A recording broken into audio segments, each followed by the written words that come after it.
Hello friends, હું છું તૃપ્તિ. Food સેવા ચેનલ પર આપ સૌનું દિલથી સ્વાગત છે. તમારે વેઇટ લોસ કરવું છે, તમારે ફેટ લોસ કરવું છે, તો આ નાનકડો એવો સિમ્પલ સરળ ઉપાય માત્ર ને માત્ર આ શાકભાજીનું પાણી પીવાથી તમારું વજન ઘટે છે.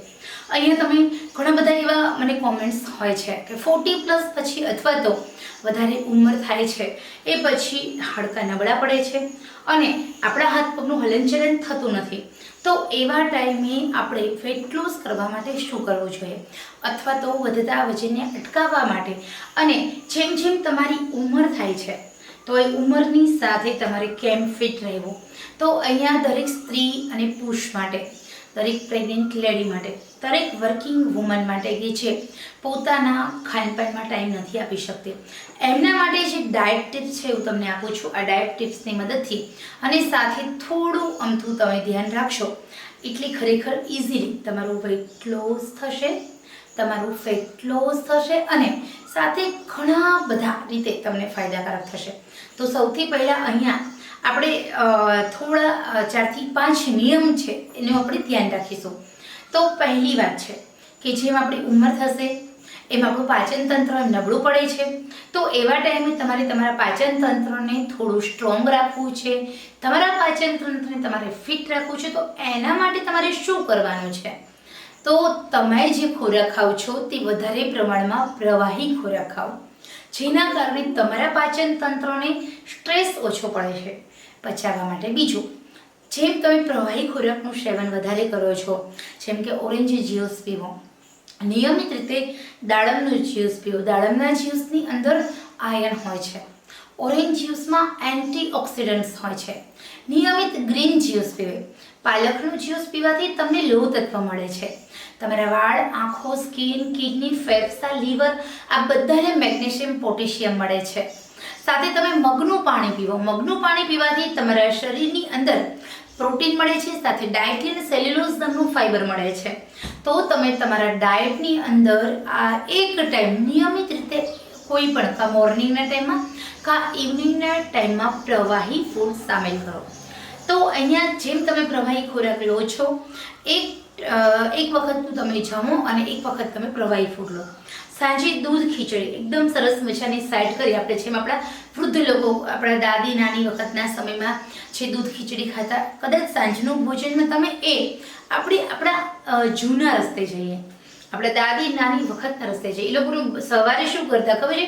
ભરપેટ ખાઈ લેતા, એને શિરામણ કહેતા. આઈ થિંક લગભગ શિરામણ કહેતા. સવારે ચા અને રોટલો ખાઈ લે, પછી બપોરનું જમવાનું આવે ને એટલે સવાર કરતાં થોડું ઓછું જમતા અને રાત્રે માયનોર દૂધ ખીચડી જ જમતા. અને પણ સાંજે 7:30 થઈને મંદિરમાં આરતીનો ટાઈમ હોય ત્યારે એમનો વાળીનો ટાઈમ ફિક્સ કે ચલો ભાઈ, મારા બાપુજી હતા, અમે લોકો ગામડે રહેતા, મારું ચાઇલ્ડહુડ ટાઈમ છે ને અમારું ગામડે સ્પેન્ડ થયું છે. તો એ ટાઈમે એમનો બસ મંદિરનો ટાઈમ થાય જ્યારે આરતીનો, ત્યારે એમને જમવાનો ટાઈમ થતો કે ચલો મારો ભાઈ બીજા બધાને મોડું જમવું હોય તો જમે, પણ આપણો ટાઈમ થઈ ગયો છે. તો સાંજે 7 વાગે, 6:30 થી 7માં એ જમી લેતા અને 8 વાગે સૂઈ જતા. તો ચલો આપણે કદાચ એ ટાઈમ પર પાછા ન ફરી શકે, એવી રીતે આપણી લાઈફસ્ટાઈલ ન કરી શકે, પરંતુ મોડામાં મોડું 8 વાગ્યા સુધી જમો. રાતનું ભોજન પ્રવાહી લો. બપોરનું ભોજન છે એની અંદર તમે જે ખોરાક ખાઓ છો એ નિયમિત રીતે ચાવીને ખાઓ. સાથે થોડી એક્સરસાઇઝ કરો, યોગા કરો, પુષ્કળ પ્રમાણમાં પાણી પીવો. આટલું જ કરશો એટલે નહીં તમારું વજન વધે, નહીં તમારું પાચન તંત્ર નબળું પડે, સાથે તમને ઘણા બધા ફાયદાઓ થશે. તો આશા રાખું છું કે આ સરસ મજાની ઇન્ફોર્મેશન તમને પસંદ આવશે. માત્ર ને માત્ર 1 મહિના સુધી તમારા ડાયટની અંદર તમે પાલક સામેલ કરો, તમારા ડાયટની અંદર તમે મગનું પાણી સામેલ કરો, તમારા ડાયટની અંદર તમે આ 2 જ ફ્રૂટ્સ છે એ સામેલ કરો. ખરેખર તમારા જીવનની અંદર પોઝિટિવ ફેરફારો થાય છે. તમારા જેમ ખોરાક ચેન્જ થાય છે, જેમ પાચન તંત્ર સારું થાય છે, એમ તમને થાક લાગતો બંધ થાય છે, સ્ટ્રેસ નથી આવતું, તમારા હોર્મોન્સ ચેન્જ થાય છે, એ અનબેલેન્સ થાય છે, એ સ્ટોપ થાય છે. સાથે તમારા શરીરની અંદર ઘણા બધા ફેરફારો થતા હોય છે. જેમ નાનું બાળક હોય એને મોટું કરવા માટે આપણે કેટલું ધ્યાન રાખીએ છીએ, તો એ જ રીતે આપણી ઉંમર થાય છે ત્યારે પણ આપણી હેલ્થને આપણે નાના બાળકની જેમ ધ્યાન રાખવાનું હોય છે. તો હવે પહેલું સુખ તે જાતે નડિયા. આપણને કોઈ જ આપણે હેલ્થનું ધ્યાન રાખવા માટે કોઈ સલાહ સૂચન નહીં આપે. તમે ડૉક્ટર પાસે જશો, ડૉક્ટર પાસે ડાયટ ચાર્ટ લખાવશો, પરંતુ એની અંદર એવું ફૂડ તો ચોક્કસ હશે કે જે ફૂડના કારણે તમે ડૉક્ટર પાસે જઈ શકો. કારણ કે તમે નહીં જાઓ તો એમના હોસ્પિટલના બિલ કોણ ભરશે? તમે એમની પાસે જાઓ છો, એમની ફોલોઅપની ફીસ છે, એમની મેડિસિન્સ છે, તો એના કારણે એમના સ્ટાફના પગાર કોણ ચૂકવશે? આપણે જ ચૂકવવાના છે. તો હવે એ તો તમે સાવ હોસ્પિટલ નહીં જાઓ એવું ડાયટ પ્લાન તો આપશે નહીં. તો એના માટે બેટર છે કે આપણે જાતે આપણા શરીરને શું સુટેબલ છે, આપણા શરીરને કયું ફૂડ સુટેબલ છે, આપણે જાતે નક્કી કરીએ. આપણો ડાયટ પ્લાન આપણે જાતે નક્કી કરીએ. નિયમિત રીતે થોડું સૂર્યપ્રકાશમાં બેસો, થોડું ખુલ્લા પગે ચાલો, પુષ્કળ પ્રમાણમાં પાણી પીવો, ખાનપાનમાં જેમ ઉંમર થાય જેમ પ્રવાહી ખોરાક સામેલ કરો, અને સાથે સાથે તમે રીડિંગ કરો, અને સાથે રોજ નવા 10 મિત્રોને મળો.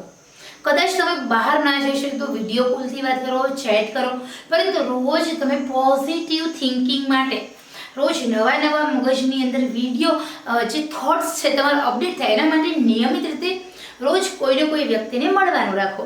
આટલું કરશો એટલે ખરેખર તમને દિલથી કહું છું ઘણા બધા ફાયદાઓ થશે.